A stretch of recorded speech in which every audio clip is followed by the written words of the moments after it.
And welcome back to my channel mga sir, mga ma'am. At maraming salamat nga pala sa ating mga subscribers sa Sir Arnel Vlogs. At lahat na nag-comment, maraming salamat. Sasagutin po natin yung ilan sa mga tanong ninyo ngayon. So pag-uusapan natin ngayon mga sir, mga ma'am, kung ano ba ang mas matibay at ano ang mas dapat gamitin sa pagpapatayo ng bahay, lalo na kung ganito, sawali or amakan ang gagamitin. Usually kasi, traditionally, ang ginagamit ay ito. Ito ay ang kahoy. But wala na tayong mga hardwood masyadong yung panahon na ito kasi bawal na yung pagpuputol. So mostly ang ginagamit ay niyog. So kuko lumber ang ginagamit. At ito naman isa ay ito yung bakal or tubular. So maraming tatanong kung alin ba ang mas mabuting gamitin, ang kahoy ba o ang tubular. Ito. So, advantages at disadvantage ng mga ito. Simulan natin mga sir, mga ma'am dito sa kahoy. Ang kukulamber kasi, ang bili ko dito ay 17 pesos per board feet. So, 17 pesos per board feet. Depende yan sa lugar. Kung may mga lugar kasi na medyo mahal yung niyog. So, mas advisable na hindi na lang niyog ang gagamitin.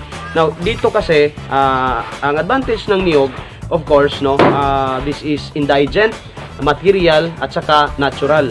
Ang isa naman sa mga disadvantage nito ay, of course, pag hindi mo ito nilagyan ng, hindi ito treated, hindi nilagyan ng sulignum, ay yung mga anti-anay o termites at wood borer, madali itong kainin ng anay, lalong-lalo na pag ang lugar katulad dito sa pinatayuan natin ng bahay, maraming anay mga sir, mga ma'am. Now, ang solusyon dyan ay lagyan lang ng treatment at it will last for 25 years to 30 years, no? It will last for 25 years to 30 years. May mga nagtatanong kung gaano daw ka sturdy or gaano ba katibay ang paggamit ng niyog at saka itong amakan. So, it will last for 30 years, lalong-lalo na pag may maintenance ka. Nilalagyan mo ng itong amakan, nilalagyan mo ng varnish every now and then, siguro mga once in every 3 months. So, quarterly ang paglalagay ng varnish dito mga kaibigan. Pero dahil ito ay kahoy, of course, may lifespan siya. So, of course, hindi siya maglalast talaga ng matagal-tagal. Whereas dito naman tayo sa bakal, ito ay tubular na 4x2, no? 4x2 ang tubular na ito. At ito yung ginamit natin dito sa window jamb kasi window ito, no? Ito yung ginamit natin sa window jamb. At naging brown lang siya dahil sa pininturahan natin at nilagyan natin ng epoxy primer upang wag siyang kalawangin mga sir, mga ma'am. Now, ang advantage naman dito, mas mura ito. No, mas mura ito kaysa ikukumpara mo sa kahoy at saka mas of course, no, hindi siya tinatabla ng anay, tatagal talaga ang bakal. Kaya lang ang problema natin dito sa bakal, kung dapat ang karpintero na kukunin mo ay kumpleto talaga siya sa gamit dahil ang ipuputol nito ay cut off para mapuputol mo siya dito mga kaibigan, no? So dapat ang ipuputol dito ay cut off at saka gagastos ka pa pang welding kasi pagkabit nito ay dapat naka-welding siya katulad nito mga sir, mga ma'am. Ang malaking pagkakamali na nagawa ko ay ito yung ginamit ko, kahoy. Okay lang naman ito pero gumastos talaga ako dito ng medyo malaki-laki. Oo. Tapos kung ito sana yung ginamit ko sa lahat ng parte ng bahay, yung isa pa yung C-purlins, mas mura o nakamura ako ng mga around 40% galing sa gastos ko dito naman sa kahoy mga kaibigan. Samahan niyo akong tignan kung ano na ang improvement sa pinapagawa natin bahay.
So ayan mga sir, mga ma'am, natapos na nating tignan, libutin ang mga improvement sa pinapagawa nating bahay. Meron na tayong tiles, meron na tayong ceiling, at kulang na lang yung salamin, yung window, yung sliding window, at saka yung jealousy sa kilid, sa kwarto at sa sala at saka sa kainan. Sa tiles, mga kaibigan, na ginamit natin ay yung simpleng ceramic tile lang na yung tiles, tapos floor tile.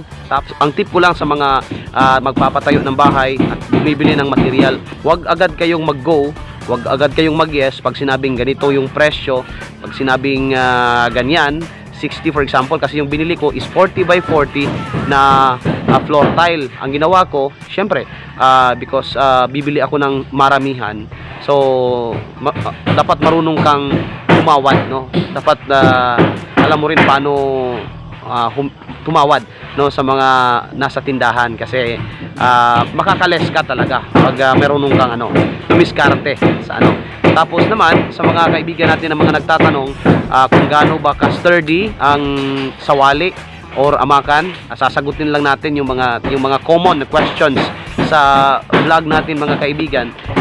Ito ba ay may isang question, ito ba ay makakaano sa bagyo, sa anumang sakuna? Of course naman, kung bagyo na tulad nung Yolanda, talagang wala tayong takas kahit na bahay na bato siguro. Pero ang maganda kasi pagka light materials ang ginagamit natin, ay hindi agad, lalong na kung sa lindol. Kasi dito sa Davao, mula nung lumindol ay talagang medyo concern na tayo dyan sa when it comes to nagpapatayo ng bahay. Mas concern na sila ngayon sa structure niya, kung ito ba ay agad-agad babagsak.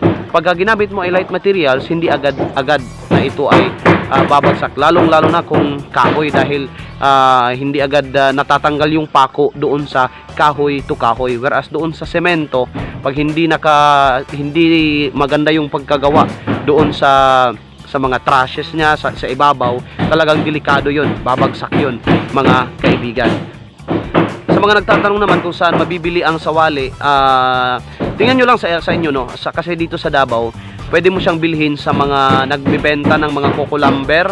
Pwede ka rin magtanong sa mga hardware and construction supply, nandyan din, pwede din bilhin. Ang presyo ay nasa 210 pesos or 200 pesos, pwede ka namang tumawad.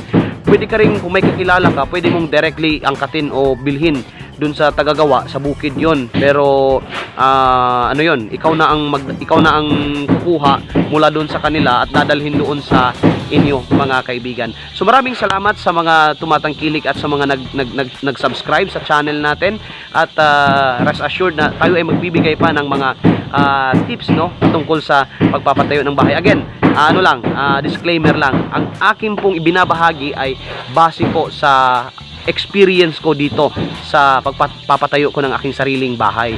So ang opinion ko, this may vary according to the expertise of other carpenters. Hindi naman po tayo karpentero, at saka nakikinig lang tayo sa mga suggestion, advice ng ating mga karpentero. So maraming salamat, at kung meron kang nais i-comment, please comment down below.